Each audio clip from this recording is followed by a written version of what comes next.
আসসালামু আলাইকুম রহমতুল্লাহ। হজরত আয়সা রাদিয়াল্লাহু তাআলা থেকে বর্ণিত, তিনি বলেন, সর্বপ্রথম রাসূলুল্লাহ সাল্লাল্লাহু আলাইহি সাল্লামের নিকট ওহী আগমনের সূচনা হয় ঘুমের মধ্যে স্বপ্নাকারে। স্বপ্নে তিনি যাই দেখতেন তাই দিবালোকের ন্যায় তার কাছে স্পষ্ট হয়ে যেত।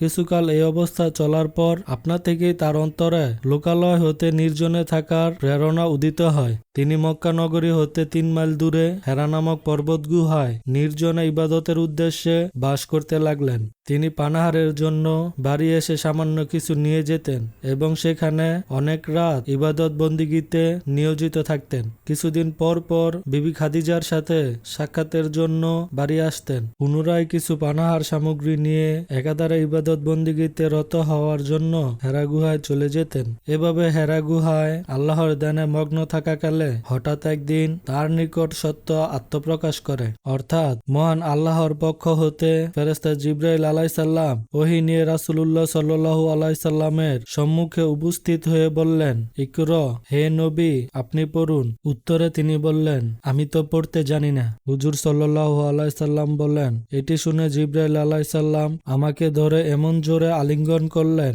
যাতে আমার অনেক কষ্ট অনুভব হলো। তারপর তিনি আমাকে ছেড়ে দিয়ে পুনরায় বললেন, ইকরা, আপনি পড়ুন। উত্তরে আমি বললাম, আমি তো পড়তে জানি না। এটি শুনে উক্ত ফেরেশতা পুনরায় আমাকে আলিঙ্গন করলেন। এবারও আমার অনেক কষ্ট অনুভব হতে লাগলো। তারপর আমাকে ছেড়ে দিয়ে বললেন, আপনি পড়ুন। উত্তরে আমি পূর্বের ন্যায় বললাম, আমি তো কখনো পড়ার অভ্যাস করিনি। এটি শুনে হযরত জিবরাইল আলাইহিস সালাম তৃতীয়বার আমাকে আলিঙ্গন করে ছেড়ে দিয়ে বললেন, পড়ুন আপনার প্রভুর নামে, যিনি আপনার সৃষ্টিকর্তা, যিনি মানুষকে সৃষ্টি করেছেন জমাট রক্তপিণ্ড হতে। পড়ুন, আপনার প্রভু অতি মহান। এই ঘটনার পর রাসূলুল্লাহ সাল্লাল্লাহু আলাইহি সাল্লাম উক্ত আয়াতসমূহ পাঠ করতে করতে বাড়ি ফিরলেন। ভয়ে তার হৃদয় থর থর করে কাঁপতে লাগলো। তিনি সহধর্মিণী খাদিজা ইবনে খুয়াইলিদের কাছে এসে বললেন, আমাকে কম্বল দিয়ে জড়িয়ে দাও, আমাকে কম্বল দিয়ে জড়িয়ে দাও। অতঃপর খাদিজা তাকে কম্বল দিয়ে জড়িয়ে দিল।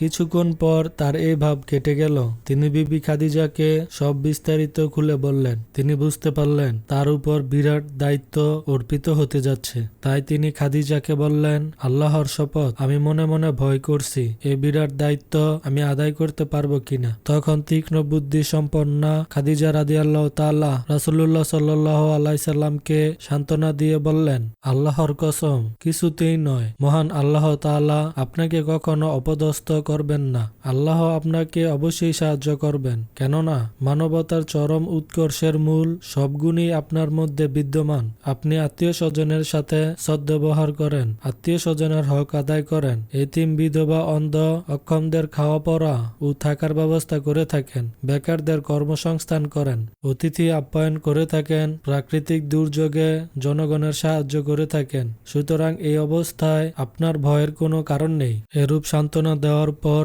খাদিজা রাদিয়াল্লাহু তাআলা হুজুর সাল্লাল্লাহু আলাইহি সাল্লামকে সাথে করে বংশের মুরব্বী স্বীয় চাচাতো ভাই ওয়াকার বিন নওফেল আসাদ বিন আব্দুল উজ্জার নিকট নিয়ে গেলেন, যিনি জাহিলিয়াত যুগে নাসরানি ধর্ম গ্রহণ করেছিলেন। তিনি ইব্রানি ভাষায় কিতাব লিখতেন। সুতরাং সুরিয়ানি ভাষার ইনজিল কিতাব হতে তিনি ইব্রানি ভাষায় আল্লাহর ইচ্ছায় সমর্থ অনুযায়ী অনেক কিছু লিখেছেন। এক কথায় তিনি আসমানি কিতাবে পারদর্শী ছিলেন। তিনি সে সময় খুব বৃদ্ধাবস্থায় উপনীত হওয়ায় অন্ধ হয়ে গিয়েছিলেন। খাদিজা রাদিয়াল্লাহু তাআলা তাকে বললেন, হে চাচাতো ভাই, আপনি আপনার ভাতিজার কথা শুনুন। তখন ওয়ারাকা বিন নওফেল হুজুর সাল্লাল্লাহু আলাইহি সাল্লামকে লক্ষ্য করে বললেন, হে ভাতিজা, আপনি কি দেখতে পেয়েছেন বলুন। রাসূল সাল্লাল্লাহু আলাইহি সাল্লাম তাকে সব ঘটনা খুলে বললেন যা তিনি দেখতে পেয়েছিলেন।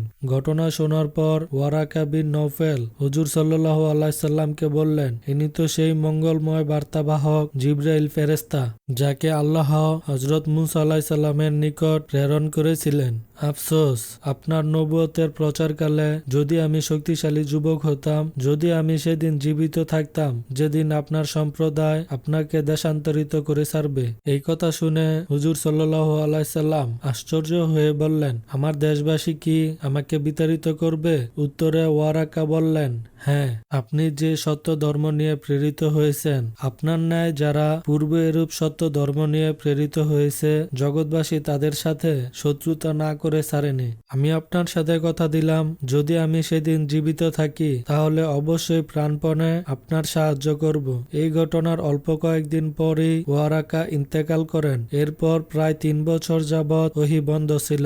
ওহী বন্ধ থাকাকালীন অবস্থার বর্ণনা প্রসঙ্গে জাবের বিন আব্দুল্লাহ আনসারী রাদিয়াল্লাহু তাআলা বলেন, রাসূল সাল্লাল্লাহু আলাইহি সাল্লাম এই প্রসঙ্গে ফরমান, একদা আমি পথ চলার সময় আসমানের দিক থেকে বিকট শব্দ শুনতে পেয়ে উপর দিকে নজর করে দেখতে পেলাম যে ফেরেশতা হেরা পর্বত গুহায় আমার কাছে এসেছিলেন, সেই ফেরেশতাই আসমান জমিনের মাঝখানে একটি চেয়ারে উপবিষ্ট হয়ে আছেন। তার এই অবস্থা দেখে আমি ভীষণ ভয় পেয়ে গেলাম। ভয়ার্ত অবস্থায় বাড়ি ফিরে এসে আমি বললাম, তোমরা আমার গায়ে কম্বল জড়িয়ে দাও, গায়ে কম্বল জড়িয়ে দাও। এই অবস্থায় আমার উপর পবিত্র কোরআনের সূরা মুদাসসিরের 5টি আয়াত অবতীর্ণ হলো। হে বস্ত্রাবৃত, উঠুন, আপনি লোকদেরকে সতর্ক করে দিন, আপনার প্রভুর মহিমা প্রচার করুন, আপনার পরিচ্ছদ পবিত্র করুন এবং অপবিত্রতা থেকে দূরে থাকুন। সূরা মুদাসসির আয়াত 1 থেকে 5।